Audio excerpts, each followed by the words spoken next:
Hey, hello. Hi. Happy midweek, happy hump day, happy Wednesday. Happy It's Wednesday with Wednesday. wine. It's weeknight wine, Wednesday weeknight wine kind of a thing. So tonight, for those of you who are going to watch this at some point, MK, my dear friend, and I decided that social distancing really sucks and we miss being able to hang out. So we decided we were going to do a social distancing midweek meal together.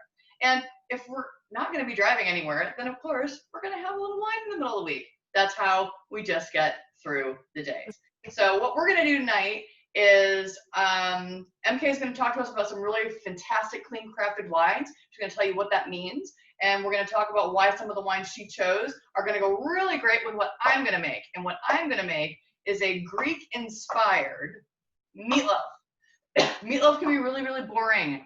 I really liked my mom's meatloaf growing up, but I don't know. Did you have meatloaf growing up? MK, was that a thing? Yeah, Ritz crackers. Ritz crackers Oh, in the see, meatloaf. every region has a different thing about it. Yeah, absolutely. Yeah. Well, I liked my mom's. And so other people like think of meatloaf and just think it's a dry hunk of nastiness. Well, you and I both know different. So we're going to use Epicure to get this quick meal on the table with our great wines. So tell me what I have already opened, and I have breathing. You have the Fieldhouse 301 red wine blend, I do. which is from Mendocino County. It is a blend of Merlot, Zinfandel, Carignan, and Petit Syrah. So it is a perfect red to hold up to these Greek spices and herbs that we are going to be infusing in this meatloaf.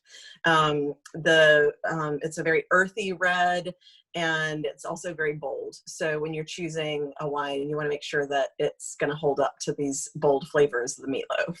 Absolutely. Well, I am going to, so that I get it ready to drink, since I only opened it a few minutes ago, mine's not going to have as much time to breathe. I'm going to actually pour a little bit into my glass so that it can sit here to the side and taunt me while I'm cooking. But the color is gorgeous. The color is just, it's not quite ruby red. It's not really purple. It's just that perfect garnet color. Mm-hmm. And it just smells so nice. It doesn't have those really crazy big over the head, smack in the head tannins that so many people want to. And later I know you're going to tell us all about that and why that's important. So I'm just going to set that aside and let that wait while you and I get ready to go on our meatloaf. Let's do it. MK has already made this meatloaf. I made a smaller version of this a couple weeks ago. I did it in muffin tins. So little individual meatloaves. I'm going to make a bigger one tonight. So MK, what meat blend are you using tonight? I'm going to do lean ground turkey and 85% ground beef. So I like mine to get a little, the fat to give me a little more moisture in there. Especially with the turkey, because the turkey can be so not full of fat and can dry out. Yeah. So, I am doing a different mix. I'm doing 90% lean beef, but I'm also doing a ground pork. So that's where we're going to get that fatty component to that. And when I think of donair, which is basically gyros, I think of pork, I think of lamb, I think of those more rich kinds of flavors. So that's why I'm going to do this mixture. So what I'm going to do is I'm going to use Epicure's donair seasoning. Again, up in Canada, which Epicure is a Canadian company. Up in Canada, they call them donairs. Down here, we call them gyros. Whatever we call them, I just call them tasty. So I am actually going to use this entire packet. And believe it or not, I'm going to make this in the microwave. Usually a meatloaf takes a good hour, 45 minutes to an hour to make. This is not going to be the case. This is a midweek, get a great meal on the table quickly kind of a thing. I'm using the magic of my microwave. So in here are these great spices. Excuse me. My allergies are kicking up. So that's my little cough. I apologize. So it has onion, garlic, sea salt, paprika, herbs, spices, which is just proprietary blends, and black pepper. That's it. That's all that's in this. It's all organically sourced. It's all made in a peanut-free facility. So right off the bat, it's meeting a lot of people's needs. And it's all gluten-free. So I'm just going to, oh, God, it smells good. I'm going to dump that right in there. I'm sure MK is going to be doing the same thing. Oh, yeah.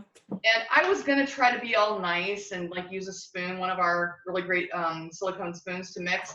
But let's face it, meatloaf, you got to use your hands. And I think this is a great way to get out stress right now. Agreed. So just think about all the things that are stressing you out in life, and I'm sure there's a few, and just get in there. You just want to get in there. Mash it. You want to get it together. Now, I will say you don't want to overmix things. You want to mix it enough to blend those two meats together. But you can't overmix a meat. So if you've ever had a burger that comes out kind of just tough, it's likely because the meat has been overworked. So you have to be careful that you don't just, or same thing with meatballs, you can overwork those really easily. Because what's happening is the heat of your hand is heating up the different, excuse me, the proteins in the meat and the fats in the meat, and that when you have too much of that going on, that's when things start to kind of toughen up. So I've got that relatively well mixed up. Oh gosh, it smells so good. So what's great about this is, I mean, this is 2 pounds of meat. This is a good sized meatloaf. I actually normally, when I do this for just me and my husband, or do the small ones, I just do 1 pound and do the individual meatloaves. That way, a little more portion control. But what's great about this, when you do half, do you just use half the packet, or do you still use the whole packet? I just use half the packet. Yep. Yeah.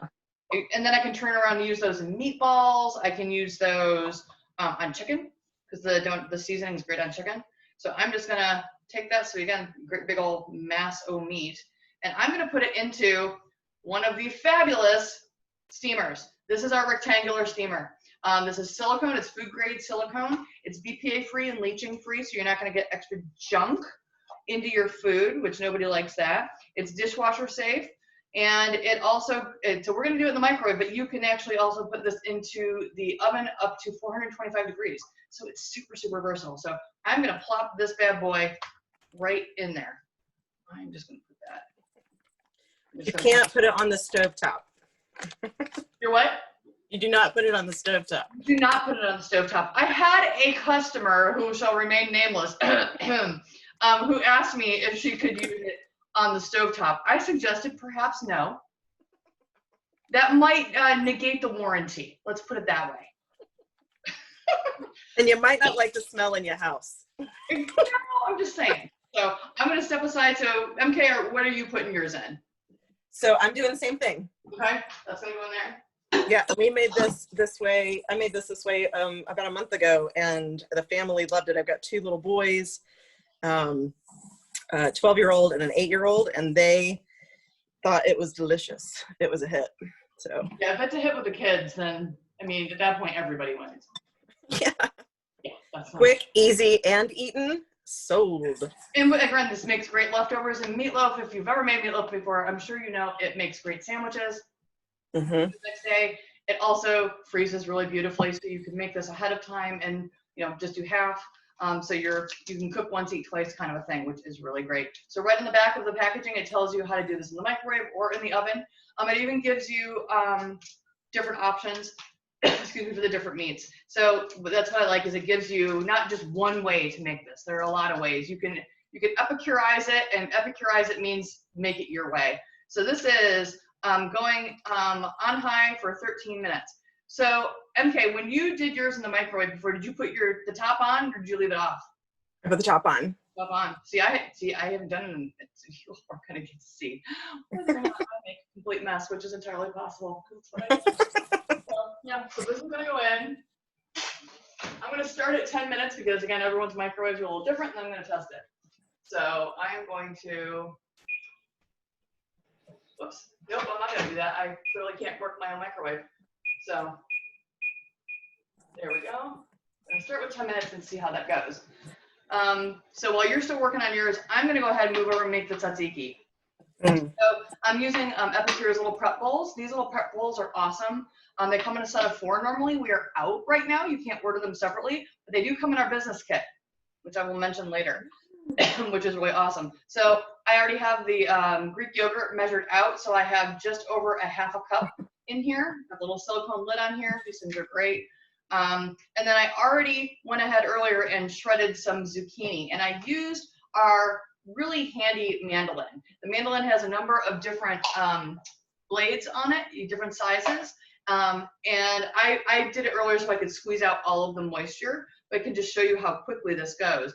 I mean, this makes shredding things and slicing things So darn easy. So I've got these perfect little slices of zucchini of English cucumber, and I'm using English cucumber rather than a regular cucumber because they're seedless and they have a milder flavor. I'm not a big cucumber fan. When it comes to regular cucumbers, they flavor everything they touch. So if you don't like the flavor of them, you're kind of out of luck. I like the milder flavor of these, and this is generally the type of cucumber you're going to find in tzatziki. So I am just going to take a scoop of that. Excuse me. Whew, yeah, my allergy is fun. I'm going to dump that in there. That. And then I'm also going to add the really important part, which is what makes it taste like tzatziki. So this is our lemon dilly mix. This is so good. It's lemon and dill, hence the name. But again, it's got dill, herbs, garlic, onion, black pepper, and lemon. That's it. Nothing you can't pronounce. You know exactly what's going in your food. So that's what I love about this. So this is, I'm going to use our 4-in-1 spice spoon. The 4-in-1 spice spoon has a tablespoon, a teaspoon. If you flip it over, it's a half teaspoon. And while you can't see it from there, trust me, it's got a half of a quarter teaspoon mark as well. So it's all in one instead of that clanky thing that you try to keep all of your measuring spoons together. It never works. So I'm going to do a tablespoon of this into that, and I'm just going to mix that up. And then that's going to sit and just kind of marry those flavors until it's time for us to actually have our meal. So I'm going to get all of that. So again, you can make a small amount, you can make a big amount. If you have extra and you're not sure what to do with it, you can use it as a vegetable dip. It's a great sandwich spread, which is basically what we're doing with the donair. I mean, it's the tzatziki gets dolloped onto the gyro. That's the equivalent of, you know, mayonnaise on a sandwich. So there's a lot of different things you can do. You can top chicken. You could do chicken with this topped on it. You could even top this on fish. So there's a ton of things you can do with tzatziki and specifically with this lemon dilly. I like sprinkling this on vegetables and steaming it.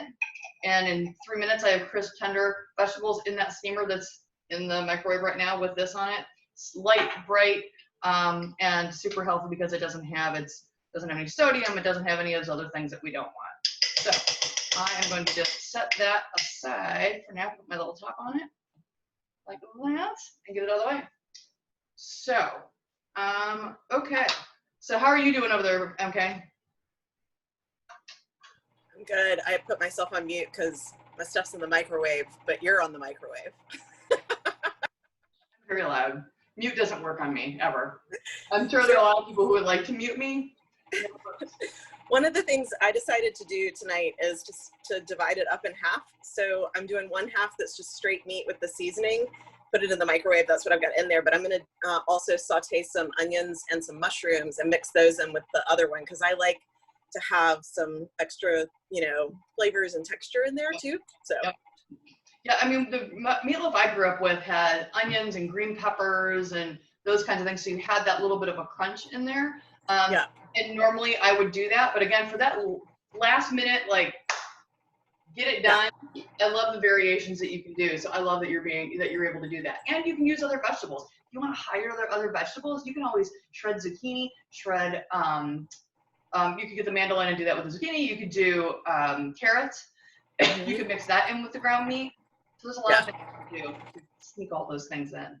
Especially now with immune support needed and like we're headed into the colder months and stuff, I try to make sure we sneak those things in. Yeah, so absolutely.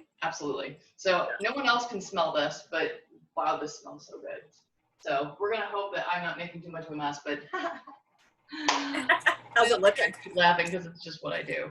So I've made a mess here. So it's now over to you if you want to talk about Scout and Cellar and what clean crafted wine is, why it's important, and why we knew that this was going to be a perfect match for a weeknight meal. So I'm going to turn it over to MK. Awesome.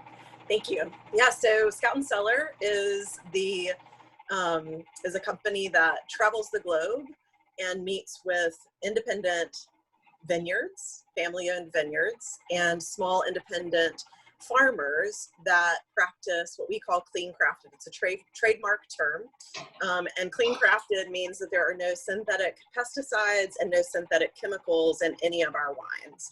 So they're free of dyes like Vega purple dye, which is commonly found in conventional reds. It's what stains your teeth. Also, our wines do not have any added sugars.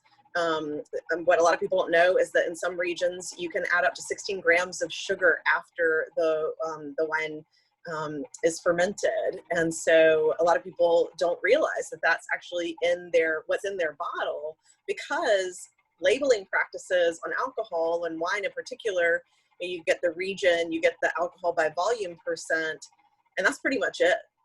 May contain or contain sulfites, right? Look at your wine labels. It doesn't tell you a whole lot. So Scout and Cellar was founded by a woman whose name is Sarah Shadnicks, and she was a litigator who changed careers, became a sommelier, and then started having really bad reactions when she was drinking certain wines. Did some research and figured out that what was going on was all these chemicals that are approved for use, but not so great for our bodies. So, so we have, tonight we paired our Fieldhouse red wine, which we introduced earlier, and then I'm gonna get my Fieldhouse Chardonnay. So I have it here too. I haven't opened it. So this is the, yep. Oh, you have the Fieldhouse. Oh, I have the Fiddle-Knife. Oh, yeah. Well, it's a different Chardonnay from Scout and Cellar. That's right. So the Fieldhouse Chardonnay we have 2 of these. This one is from Cox Vineyard, and this Chardonnay is going to hold up really well. Again, it's a white that's going to hold up really well to the herbs that we're using in the meatloaf that we're making tonight. So Chardonnay is not my preferred white, but as a consumer of wine, before Scout and Cellar, Chardonnay was a wine that I never drank because it gave me migraines. And I thought that it was the grape itself. But now I know that it's something that was used in the winemaking process, because when I drink Scout and Cellar Chardonnay, even though flavor-wise it's not what I turn to, I no longer get the migraines. And I started getting those when I was in my 20s. So it was a pretty long time before I discovered that it wasn't the grape. Well, and for Chardonnay, I think that there are probably a lot of people who start to be a wine drinker. If you start with whites, a lot of people start with Chardonnays. You think of Chardonnays, think of big, oaky, buttery, smack you in the head, California Chards. And I drank them, but I realized as I got to know more wine that I really didn't actually like it all that much. And now that's one of the reasons in my head, I don't like Chardonnay, because that oaky, buttery stuff, which by the way, if I remember correctly, is added. Yeah, a lot of natural flavors. It's oaky, buttery to make it have that kind of punch that people, come to expect from kind of bold California Chardonnays, right? And you're right. I have tasted the Chardonnays from Scout and Cellar, and I've been pleasantly surprised. You're right. They're still not my first choice. I'm more of a Sauvignon Blanc, Pinot Viognier kind of a gal, or Pinot Grigio in a pinch. But the Chardonnays are nice because they don't have that smacky in the head part. You can actually taste the grape. You can actually taste the wine. You don't taste all those other additives, which makes it a lot easier for someone like me, who admittedly sometimes tends to be a little bit of a wine snob. Yeah, well, the other cool thing is, and I know you've experienced this having, had Scout and Cellar, is because they're just the grape, right? The fermented grape, they pair really well with the foods. They don't, you're not overpowering. It's a real complement the way that wine is supposed to be. Yeah. So. Yeah, absolutely. And we, like MK said, we chose especially this red because of this blend in particular. Those different grapes really do nice things for one another and pair beautifully with those flavors that are in these gyros. So I'm gonna see how much of a mess I made. Okay. Who wants to see how much of a mess Dee Dee made? Oh, I made a little bit of a mess. That's just what I do. So. That's what I do. Oh, it's not that bad. Oh, it's not that bad. So I'm going to put this on our cooling rack, and this is another item that just came out. These little half sheet pans, but then the little cooling racks, they're great. Not just for baking. They're great for things like this as well. So I'm going to take the top off of this. Oh, I'm sure from people who are watching this or may watch this, you can see the steam coming off of this. So, oh man, it smells good. This is out of the way. And I am, oh yeah, that's definitely done. So, you know, people talk about when they have steak, if you're a steak eater, they talk about a touch test to see like if it bounces back. So I know this is done because it's actually pulled, it's kind of like baking, it's pulled away from the sides. But because of the ground pork, it does have some grease in the bottom. So that's where I did make a little bit of a mess because, you know, it's what I do. So I'm gonna step aside here, I'm gonna drain that real quick so it doesn't actually rest in that fat. So is yours is already in the microwave, right? Yep, mine's in there. I've got 27 seconds left. And I put it on for 10 minutes. Okay. Well, got that out of there. Oh, it smells so good. So, speaking of wine and euros, if anyone's watching this and wants to actually hear actually a very embarrassing story about me, and wine and euros, we'll do that not on here, but just know that there is one. And if you really want information, you're gonna have to contact me. But that is a conversation to have over wine, ironically. So it was early on when my husband and I were dating, and we went to a wine festival, and that's all I'm gonna say. So, well, I definitely want to hear that one. Yeah, he's still I'm married. not gonna miss that story. That's all I'm saying. He actually still married me, so you know. Because okay, I'm gonna get that off of there. So it's resting and draining. Oh my god, that tastes good. I admit I already toasted a pita, so I'll be ready to go here in a little bit when we do that. Okay, I'm gonna get some of this out of the way. Move these out of the way. And I didn't show. So with the mandolin, what's great is the different blades just pop right out. And you just pop them right back in. There's 4 of them. They're so great. So they're super handy, and they all store together in the box. So you always know where everything is, which is kind of nice. So I usually end up losing pieces to things if they're not attached. Okay. That out of the way. Okay. So is yours done? We're gonna see if it's done. That out of the way. Okay. Oh, look at it. Look at that. Oh my gosh, that looks great. That's a meatloaf. We did it. It's a meatloaf. Look at that. I have a meatloaf. See? It's meatloaf. Success. So I can't hear you. I think you're muted right now. I think you're muted. Oopsie. There it is. I think it's cool. You can see yours is like that full size. Yeah. But you know, you can still do a perfectly, you know, decent. I mean, it's still perfect for a smaller size to pop it into the steamer. So good. That smells so good. Okay, so before I actually assemble mine, I gotta taste the wine. I gotta do it. I waited long enough. Just saying. I mean, we made it to Wednesday. It used to be, I made it to Friday. These days, it is, I made it to Wednesday. Wednesday is the new Friday. I just made that up, but that's my rule now. And we ate ours. Ooh, sorry. We ate ours like a regular meatloaf, and that's how I'm going to serve it again this time. But I'm going to make the tzatziki. I don't have a cucumber, but I'm just going to make the tzatziki sauce, the lemon dilly sauce to go with it. Cucumber. I happened to be at the store, so I grabbed one. But if you don't have it, you can just do the lemon dilly with the Greek yogurt. Call it a day. The other way to use the lemon dilly is with whipped cream cheese, and then put it on like a thin slice of rye or pumpernickel with some smoked salmon on the top. Yum. Mm-hmm. We'll be trying that one. And then you could top it even more with a little bit of the everything bagel. I'm just saying. Yes, please. Oh my god, that really sounds good. Okay, so here's my pita. I'm gonna break that apart. I made a mess with that too. Oh well. I'm just gonna dollop it right on there. So I'm gonna put my tzatziki in there. And again, like I said, you can make this at the beginning of the week and use it for lots of different things. Cook once, eat twice. Prep once, eat multiple times. That's the way to do it, folks. Yep.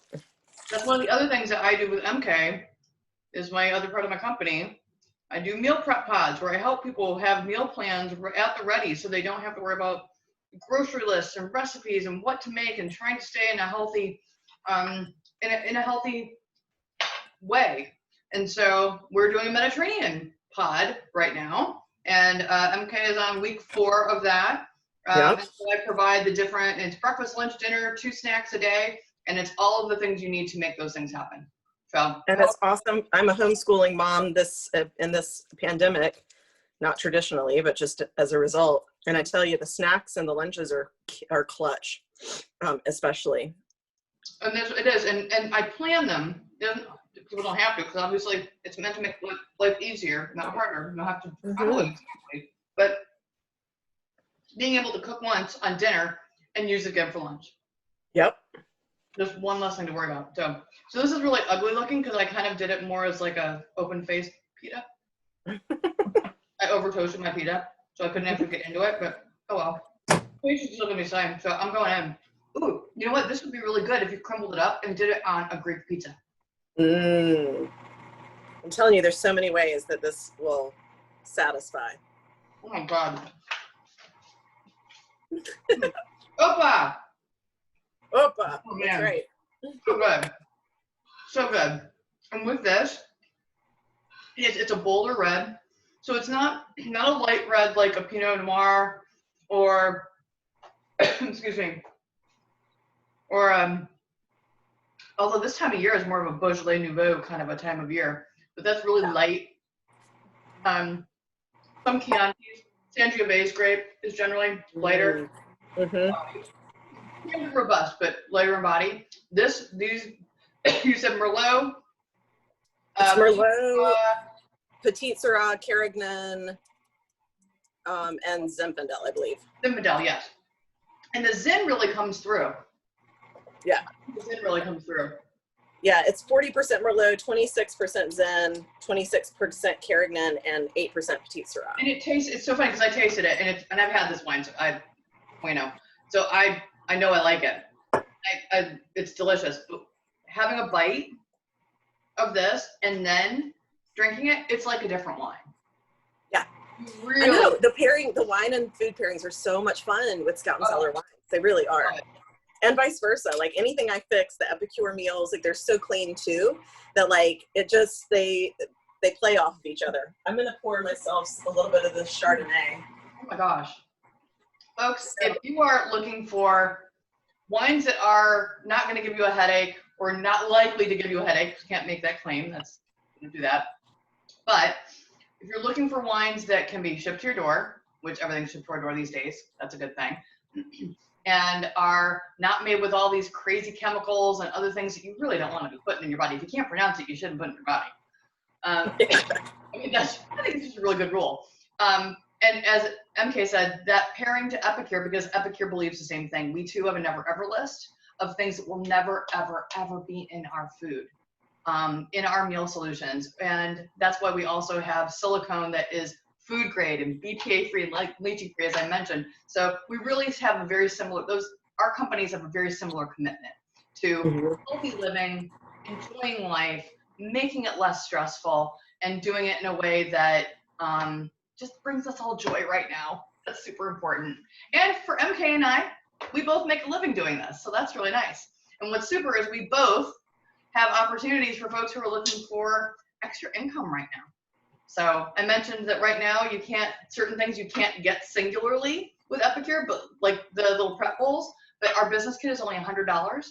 And that really is a great way to be able to start a business for $100 and make money leading up to Christmas and beyond. So if you're interested in that, you got to talk to me, most definitely. Or if you want to host one of these fun little gatherings, MK and I can do this for a whole group of people. So we're out for hire is what we're saying. That's right. Absolutely. And similarly, we also have a model where we're independent consultants. We market wine. through formats like this. We also go into people's homes and do in-person tastings when that is, you know, safe. And our cost to become a consultant is $249. That gets you 4 bottles of wine and a host of tools that you would need to be a wine marketer, and then also your personal URL so that you can have people purchase the wine from Scout and Cellar, shipped to their door through your site. So, and what's really great is after this, we will post in this event on Facebook, we will post the 2 order links. So if you're interested in anything you saw me do, or any of the wines that MK and I talked about, or others, you can order. You'll see our URLs, our websites from each of those companies on there, and we invite you to go in, check it out, and start your Christmas shopping and your holiday shopping now. That's right. And if you don't celebrate holidays, but you like wine and you like good food, we like you too. So we'll ship it all to your door. Exactly. Well, that's about it. So this was our Wine and Weeknight Meals highlight. I think we should do this again. I agree. I think cheers, my friend. Go ahead and suggest what we do next. So cheers, my friend. I miss you. I miss seeing everybody. I miss you too. Ching, ching, ching, ching. Ching, ching. See everyone later. Bye. All right.